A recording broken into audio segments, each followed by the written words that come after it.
XRP Ledger amendments target 530 millers in tokenized Wall Street assets. The XRP Ledger has proposed a set of protocol amendments designed to support roughly $530 million in tokenized real-world assets issued by Wall Street firms, according to CoinDesk reporting published on August 7, 2026.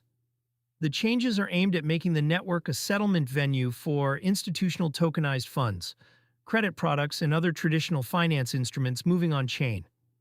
XRP traded at $1.04 as of August 8, 2026, up 0.9% over 24 hours but down 2.55% on the week, per CoinMarketCap data.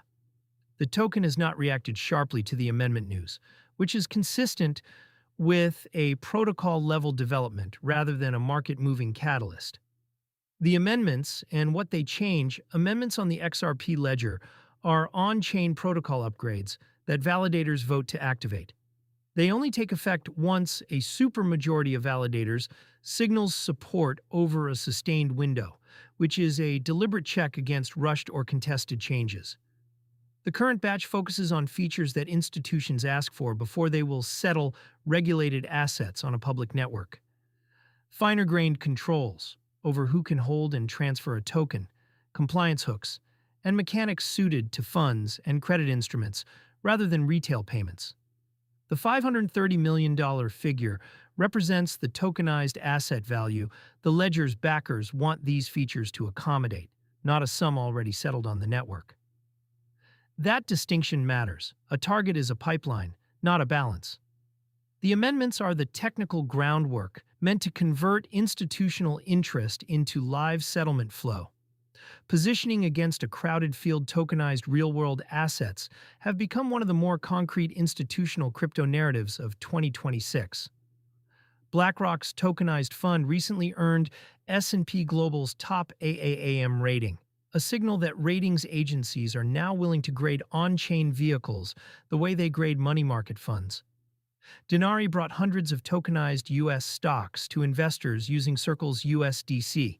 Wells Fargo said it plans to launch tokenized deposits this fall on its own blockchain. Most of that activity has gravitated toward Ethereum and permissioned bank chains. The XRP Ledger's argument is that a purpose-built settlement network with sub-second finality and low fixed costs suits institutional volume better than a general-purpose smart contract chain.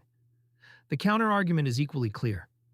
Ethereum has the deepest pool of tokenization tooling, auditors, and issuers already deployed, and switching costs are real. The amendments are the XRP Ledger's attempt to close that tooling gap at the protocol level instead of relying on third-party contracts. The settlement layer bet for issuers. The appeal of settling on a public ledger is speed and transparency. Traditional securities settlement still runs on batch cycles and intermediaries.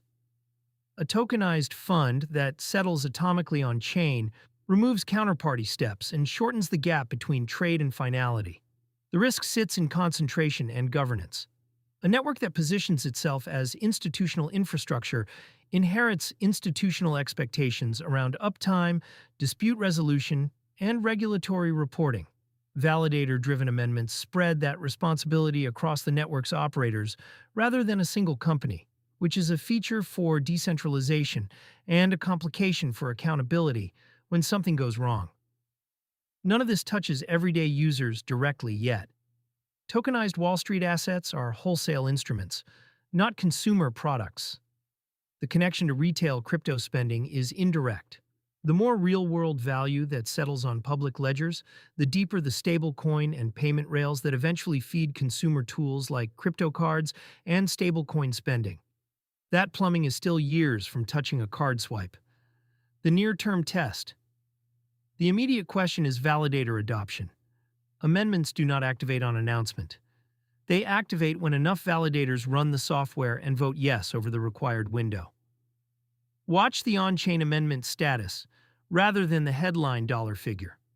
The second test is whether any named issuer commits assets once the features go live. A $530 million target, with zero live tokenized funds behind it, is a specification. The same target with a signed institutional issuer behind it is a business. The amendment vote will show up on-chain within weeks. The issuer commitments, if they come, will take longer to confirm.